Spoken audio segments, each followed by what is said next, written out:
À la fin des années 80 en Angleterre, le monde de l'art s'ouvre sur une nouvelle ère, celle des Young British Artists. Cette ère semble commencer avec l'exposition Frieze qui a été mise en place par Damien Hirst en 1988 alors qu'il étudiait au Goldsmiths College of Arts. Cette exposition Frieze rassemble alors plusieurs étudiants de cette école qui plus tard deviendront des artistes reconnus tels que Sarah Lucas, Angus Fairhurst et Michael Landy.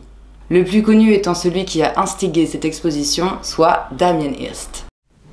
Bienvenue sur ma chaîne, je m'appelle Moko et je suis moi-même étudiant en art. Je publie différents types de vidéos sur YouTube, des analyses d'œuvres d'art et d'artistes, des discussions autour de la santé mentale, mais aussi du contenu plus fun et plus léger comme des vlogs.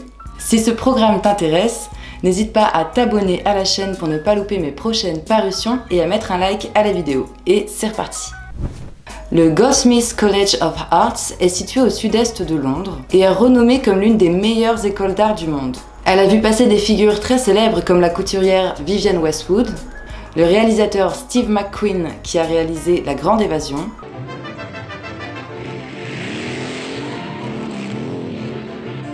ou encore le chanteur James Blake.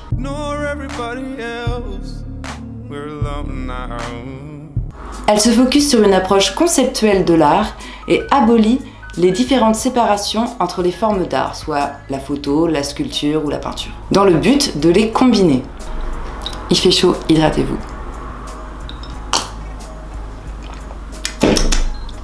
L'appellation Young British Artist est née d'un article écrit par Michael Collins dans le magazine Artform en 1992. Elle est ensuite transformée en acronyme YBA dans le magazine Art Monthly et devient une étiquette reconnue mondialement, gage de cette association d'artistes prometteurs. Ces artistes montrent une approche marketing de leur art et un sens de l'entrepreneuriat. Cela se vérifie avec le concept de la Pharmacy 2, réalisé par Hirst et Mark X, qui désigne un restaurant ouvert au public à Londres en 1998. La déco rappelle une pharmacie et on y admire la collection de l'artiste. Un concept entre exposition et restaurant qui attire une faune intéressée d'artistes et de galeristes, soit The Place to Be. Cela me rappelle un peu la Factory d'Andy Warhol, même s'il s'agissait plus d'un hub de création qu'un endroit d'exposition, comme dans les grandes villes fourmillantes où il faut presser de se rendre afin de ne rien louper. C'est ici que ça se passe. Il n'y a pas vraiment d'étiquette pour rassembler les créations des artistes YBAs. Chacune a sa patte. Bien que l'on retrouve souvent un univers glauque, gore, un univers graphique choquant. Les modes de création sont libres et variés, et aussi entremêlés.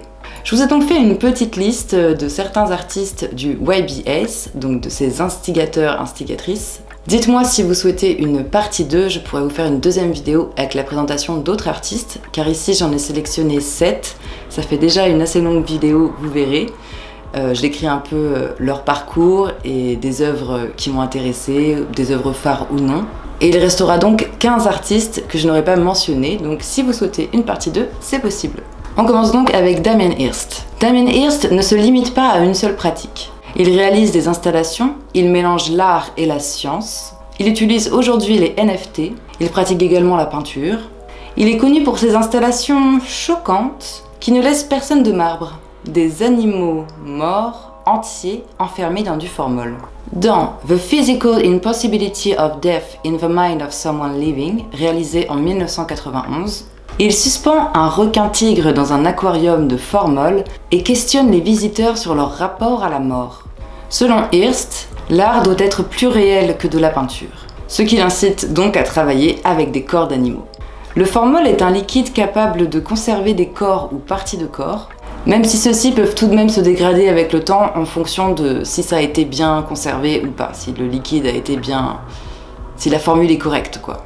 L'artiste a donc acheté un premier requin pour 6000 pounds, soit environ 7000 €, et ce premier requin a dû être remplacé par un deuxième en 2006, car le premier avait justement été mal conservé dans le formol et s'était donc trop détérioré. Dans cette œuvre, le temps est arrêté.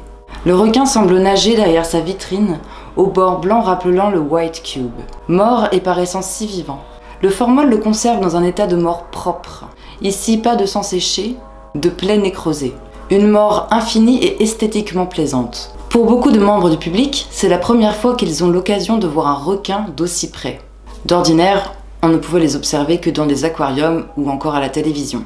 Les peintures de Damien Hirst explorent aussi les thèmes de la vie et de la mort. Sur une série de toiles, il peint des points colorés, chacun de couleurs différentes, bien qu'elles puissent se ressembler.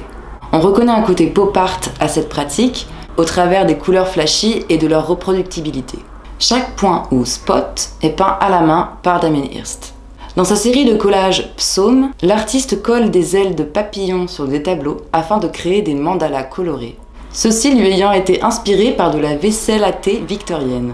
Il s'inspire des psaumes religieux hébraïques pour leur côté méditatif et inspire le public à réfléchir à des questions existentielles comme le destin ou la mortalité. Voilà un petit aperçu de la personnalité et du travail de Damien Hirst. On passe maintenant à Sarah Lucas. Sarah Lucas déjoue les codes du genre au travers de ses sculptures, montrant des morceaux de corps détachés. Elle travaille autour des théories féministes, évoluant entre la photographie, la sculpture, le collage ou les ready-mades à partir d'objets trouvés. Son sujet principal est le sexe, qu'elle emploie de manière frontale et crue. La place des femmes en tant qu'orifice et réceptacle, comme de la nourriture prête à être mangée, mais au lit, de la chair pour être consommée par les hommes. Elle nous montre le point de vue d'un adolescent homme excité par l'idée objectifiée d'un corps féminin. Dans Bondage Up Yours, elle présente un lit avec un poulet cru attaché façon bondage, les pattes écartées à côté d'un soutien-gorge. Du trash, trop dégueu pour certains ou certaines. Une féministe vulgaire, voire pas une féministe du tout. Quelle femme voudrait voir son vagin être représenté par un trou dans un poulet mort? Son travail invite aux réactions. Mais Lucas nous offre simplement une vision crue des corps et de la sexualité, une vérité qui nous entoure au quotidien, dans nos conversations salaces, dans la pornographie, dans la publicité. Une violence omniprésente dans nos sociétés connectées qui hypersexualise le corps de la femme. Passons à Cornelia Parker. Parker réalise des sculptures et installations et s'intéresse à la destruction, qu'elles proviennent de l'être humain ou bien d'événements naturels. En 1991, elle fait exploser par l'armée britannique une cabane en bois de jardin, puis elle en suspend les fragments. L'instant est figé, la catastrophe conservée. Un mélange dual entre contemplation plane et destruction soudaine. Sur les murs jaillissent les ombres portées des morceaux de bois en suspens pour l'éternité. L'explosion est partout, dans les bandes dessinées, dans les documentaires à propos de la naissance du monde, dans les supernovas et le Big Bang. Elle est aussi présente dans chaque reportage de guerre. Parker questionne des phénomènes de notre temps, l'écologie et les droits humains. Elle s'intéresse à cet instant charnière, si rapide, mais qui cause inévitablement des conséquences durables. Dans cette explosion, un nouvel espace est né. Disparaît celui qui contenait les rêves, les fantasmes, le refuge qui nous maintenait en sécurité. Son œuvre Cold Dark Matter, An Exploited View, date de 1991. Les objets présents, en plus des morceaux de la cabane, sont un mix d'objets appartenant à Parker elle-même ainsi qu'à ses amis. On y trouve également d'autres objets qu'elle a chinés dans des vides-greniers. Certains objets ont donc une signification particulière pour l'autrice. Parker ne fait pas de sculpture solide. Elle préfère un flux qui navigue entre l'espace et l'objet, plutôt qu'à l'atmosphère entre les deux. Cold Dark Matter est un petit Big Bang, une connexion de l'art à l'espace. La violence de la vie, de la création, celle du processus artistique, la naissance. Elle cherche à se déposséder de ces biens matériaux précieux. Les morceaux suspendus gardent leur aura. À terre, ils seraient devenus des débris, un après, quelque chose de cassé et de fini. En l'air, il reste figé dans cet instant, cette explosion. Il reste le sujet d'une transformation, qui semble se répéter à l'infini. Les objets posés au sol donnaient l'impression d'une morgue, et la mort n'était pas le propos qui transportait Parker. Dans les airs, les voilà emplis d'énergie à nouveau. Passons à August Fairhurst. Fairhurst explore la peinture, la sculpture, la photo, l'installation et la vidéo. Il fut le partenaire et collaborateur de Sarah Lucas dont on a parlé un peu avant. Il utilise l'humour et la distorsion visuelle et est connu pour ses gorilles de bronze. Il est surnommé l'homme silencieux des YBAs, car il refuse l'utilisation du choc en opposition à ses contemporains et contemporaines. Le gorille devient son double imaginaire. Pour lui, ce mammifère est plus anthropomorphe qu'animal, du fait que leur corps soit si proche de l'humain. Il dit « Je peux les dessiner à avoir des activités humaines sans avoir à les personnaliser ». Dans son œuvre The Birth of Consistency, réalisée en 2004, un gorille contemple son reflet dans l'eau d'une piscine. Cette pièce fait partie d'un corpus réunissant plusieurs gorilles de bronze dans des postures surréalistes. C'est une interprétation du mythe de Narcisse, l'homme qui se trouvait si beau qu'il finit par se noyer dans un lac à force de contempler son propre reflet. Le titre fait écho à l'âge où le cerveau humain devient capable de conceptualiser ce qu'il voit, où le bébé prend compte de son propre corps en voyant la réflexion. On appelle cela le stade du miroir. Le gorille se constate en tant qu'humain ou en tant que gorille, en tant que concept ou en tant que pièce d'art. On sent un artiste sensible qui prête attention à l'esthétique de ses pièces. Ce qui tranche également avec ses amis et collègues du YBAs. Il se joue de lui-même, utilise l'autodérision, il joue avec les concepts de cycle, de l'absurdité de la vie, d'un éternel recommencement qui n'aurait pas vraiment de sens. Un humour qui rit de sa propre tristesse, de sa mélancolie. Il est nihiliste. Il finit par se retirer sa propre vie en 2008. Il n'est pas non plus intéressé par l'aspect financier de l'art, par l'idée de monter des projets comme la Pharmacy 2 par exemple. Il ne souhaite pas construire de marque. Pour lui, l'art ne s'inscrit pas dans une économie. Damien Hirst, au contraire, se saisit du boom de ce marché de l'art pour faire de l'économie artistique une particularité importante de son travail. Je trouve l'humour de Fairhurst très actuel. Notre génération de jeunes d'aujourd'hui, les millennials, la Gen Z, je peux même rajouter Gen Alpha maintenant, se retrouvent avec un avenir incertain, une économie en baisse, des guerres et une planète aux ressources surexploitées. Sur internet, l'humour sombre est partout. On rit de sa dépression, de sa pauvreté, de la difficulté à devenir un adulte responsable. Je pense notamment au mème avec le personnage qui parle de ses parents qui, à 25 ans, avaient acheté une maison et avaient 2 enfants, alors que lui, à 25 ans, n'a pas un rond, loue un appart minuscule et galère à faire ses courses. La prochaine artiste s'appelle Tracey Emin.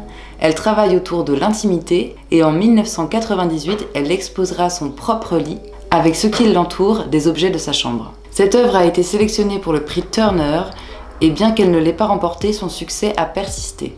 My Bed représente son état, dépressif et suicidaire, ce que l'on appellerait aujourd'hui du bed rotting. Elle reste clouée au lit, sans boire ni manger, durant plusieurs jours, n'ingurgitant que de l'alcool, dans un état mélancolique et entouré de désordre. Ses draps sont tachés de fluides humains, de la semence et du sang menstruel. Autour du lit sont dispatchés des préservatifs usagés et quelques effets personnels. Elle choisit de représenter son lit tel quel. Bien sûr, des critiques ont fusé. Tout le monde peut présenter son lit et dire que c'est de l'art. Alors pourquoi en serait-ce? À cela, elle répond « Eh bien, personne ne l'avait fait avant, non ?» Une autre de ses œuvres que j'apprécie beaucoup s'intitule « Everyone I have ever slept with, 1963 to 1995 ». Le titre parle de lui-même. Elle liste dans une tente les noms de celles et ceux avec qui elle a dormi. Pas forcément celles et ceux avec qui elle a eu des relations intimes, même si le titre peut le laisser supposer. On entre dans cette toile de tente, dont l'intérieur renferme des lettres formant des prénoms cousus sur la toile. Des amis, des amours et même 2 fœtus. On compte 102 noms en tout. Les œuvres d'Emin sont indissociables de son personnage excentrique, une folle, une alcoolique. À cette époque, ses travaux sont des œuvres de rébellion, mais Emin ne se considère pas forcément comme une artiste féministe, bien qu'elle se dise féministe. Sa perception est celle d'une femme qui évolue dans le monde de l'art, dans les années 90. Aujourd'hui, on interprète forcément ces œuvres-ci sous un prisme féministe. Elle écrit également beaucoup, ses mémoires, des confessions. Ses textes montrent une jeunesse chaotique et une lecture du monde romantique. Elle décrit ses œuvres My Bed et Everyone comme ses réalisations séminales, soit fondatrices. Ses travaux phares. Le terme séminal renvoie aussi à l'étymologie de semence, et je trouve que ce choix de mots est plutôt pertinent étant donné qu'elle travaille autour de l'intimité. Le suivant est Michael Landy, qui lui réalise des installations et navigue autour des thèmes du consumérisme et la place et la valeur de l'être humain, de la vie humaine, dans une société capitaliste. Il dessine également et son coup de crayon est, en opposition à ses installations, intime et méticuleux. En 2001, il présente Breakdown, une performance de 14 jours durant laquelle tous ses biens personnels seront détruits par une équipe de 10 personnes à l'aide de machines répliquées sur celles utilisées dans des usines.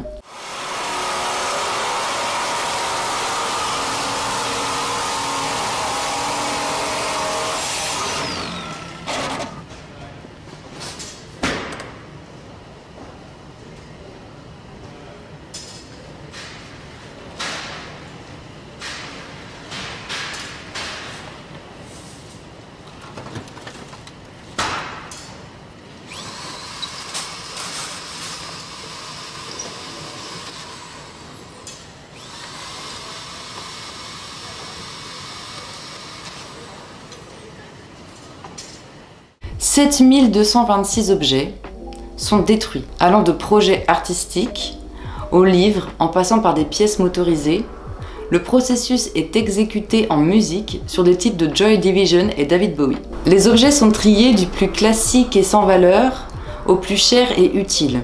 On retrouve des reçus d'achat, des vinyles de Bowie, des lettres d'amour, de l'argent, son passeport, le manteau que lui a donné son père et même sa voiture.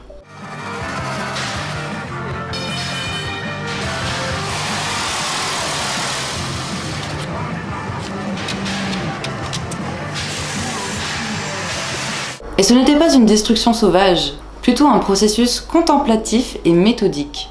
Le public s'inquiète. Des prêtres ainsi que des psychiatres lui proposent une aide pour s'entretenir avec lui. Des spectateurs et des spectatrices souhaitent lui échanger des objets contre les leurs.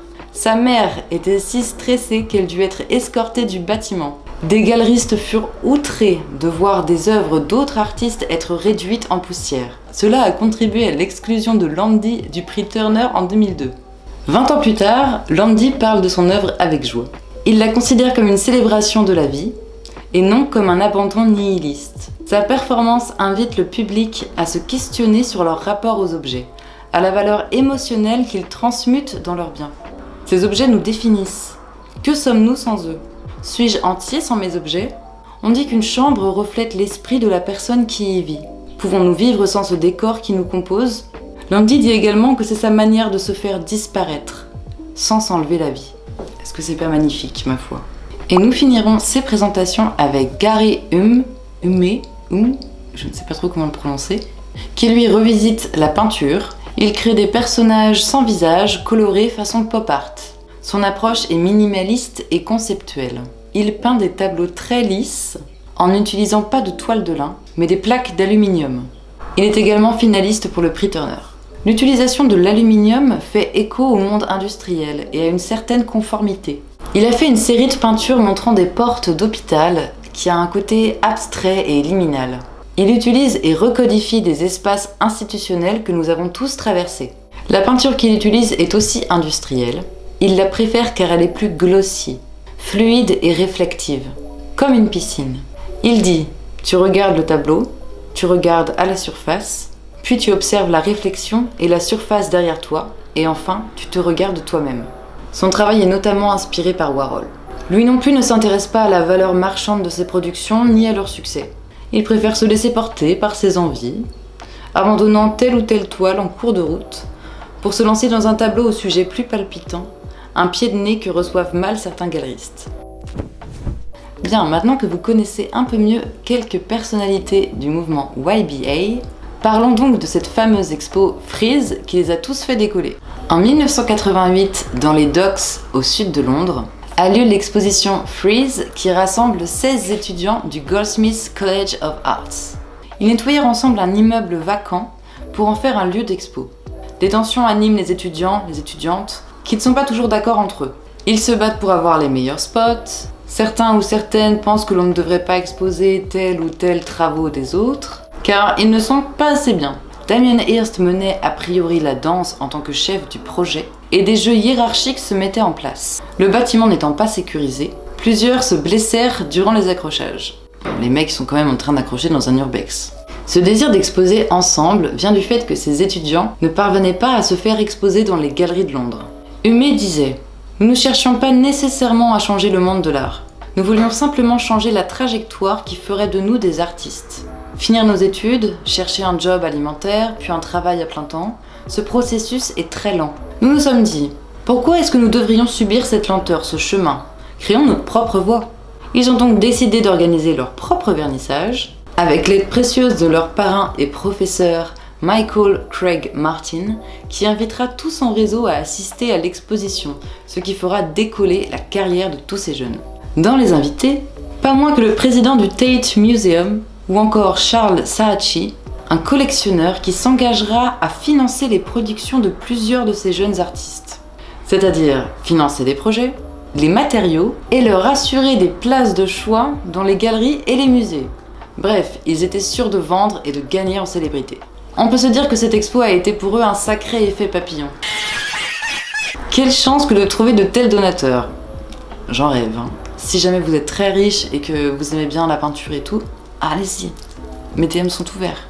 Grâce à la Saatchi Collection, une nouvelle exposition fera suite à la première, du nom de Sensation, qui présentera 110 travaux des YBAs en 1997. Celle-ci explose, plus de 300 000 visiteurs. Les médias s'emparent de ce succès, diffusant encore davantage les travaux qui y figurent ainsi que leurs créateurs et leurs créatrices. Bien sûr, avec la médiatisation vinrent les polémiques. Puisque ces travaux possèdent pour la plupart des caractéristiques choquantes, et le débat s'enflamme. Est-ce de l'art ou pas? Le désir du Goldsmiths College of Arts était de rompre avec l'art traditionnel. L'art contemporain mélange les matériaux et les pratiques. Il se veut innovant et s'inspire des démarches conceptuelles de ses prédécesseurs, comme Marcel Duchamp par exemple. Il s'inspire de son environnement et des questionnements sociétaux actuels. Si les œuvres des YBAs reposent sur des concepts abstraits mais non vides de sens, comme la mort, la matérialité, subjective ou palpable, c'est parce que ce sont des questionnements philosophiques qui ont toujours habité les êtres humains. Au XXIe siècle, dans un monde où nous surconsommons et sommes entourés d'objets, notre identité humaine se confond au travers de ce que nous possédons. Notre humanité se rapproche plus d'un robot aux multiples mises à jour, un humain qui ne peut fonctionner sans ses objets, ses écrans qui le composent maintenant. Lorsque Landy détruit tous ses biens, il efface son identité. Il se perd lui-même et pourtant se retrouve, puisqu'il se redécouvre nu, cru, son lui humain avant l'arrivée des parasites objets. Nous faisons tous et toutes face à la mort, bien qu'elle nous soit inconnue. Et chacune réfléchit à son propos et choisit de lui donner un sens, au travers de la religion par exemple. Nous sommes toujours à la merci de la mort, alors qu'en robots surpuissants, capables de conquérir d'autres planètes, nous nous sentons loin de pouvoir perdre face à une autre force. Notre rapport à la mort est biaisé. Lorsque l'on pense à l'alimentation, nous ne nous rendons plus compte qu'un steak a été un être vivant sensible avant. Être mis face à des animaux entiers enfermés dans du formol nous fait ressentir un malaise, alors que nos modes de consommation détruisent des espèces et que notre consommation animale n'est pas correctement régulée. Les raisonnements d'Emin nous montrent un chemin vers l'émancipation féminine, qui a été tracée avant elle et qui se poursuivra après elle. Elle aborde notre rapport à la sexualité, au corps et à l'intimité. La violence est partout présente dans notre monde, elle est viscérale et naturelle. Elle est aussi instigée par l'humain dans ses politiques destructrices. Certaines œuvres d'art ne se suffisent pas à elles-mêmes. Il ne suffit pas de les regarder pour les comprendre. Il faut les creuser et ne pas s'arrêter à une apparence repoussante. Le monde de l'art est malheureusement élitiste et nous gagnerons beaucoup à le rendre plus accessible, car il aide à nourrir des réflexions, à forger son esprit critique et à se constituer une identité. Bien, j'en ai fini avec mon script. Wouhou! J'ai vraiment adoré faire ces recherches, j'ai appris beaucoup de choses, j'ai découvert de superbes œuvres, donc c'était vraiment un plaisir de vous écrire ce script-ci. Au départ, je partais sur une vidéo autour de Damien Hirst, puis je suis tombée sur les YBAs et je me suis dit ouais, c'est trop intéressant, autant parler de plusieurs artistes et ensuite plus tard me concentrer sur juste Damien Hirst ou juste un tel ou une telle. En tout cas, si vous voulez une partie 2 avec la description des œuvres et des autres artistes que je n'ai pas nommés ici, c'est possible, il en reste 15 donc il y a de quoi faire. En tout cas, je sais qu'il y a certains artistes que j'aimerais creuser individuellement sur des vidéos uniques. Une vidéo entière sur Damien Hirst pourrait être intéressante car sa carrière est jonchée de polémiques intéressantes et polarisantes. En tout cas, je vous remercie d'être resté jusqu'au bout. N'oubliez pas de vous abonner pour ne pas louper mes prochaines vidéos, ainsi qu'à liker la vidéo, ça aide vraiment pour le référencement YouTube, à mettre ma vidéo en avant et donc mon travail en avant. Pour l'instant, je ne suis pas rémunérée par YouTube et un like ainsi qu'un commentaire, ça aide vraiment. Et je suis moi-même en école d'art, si ça t'intéresse de voir ce que je bricole, voici le lien pour mon Instagram. Bon, je vous fais des gros bisous, à bientôt!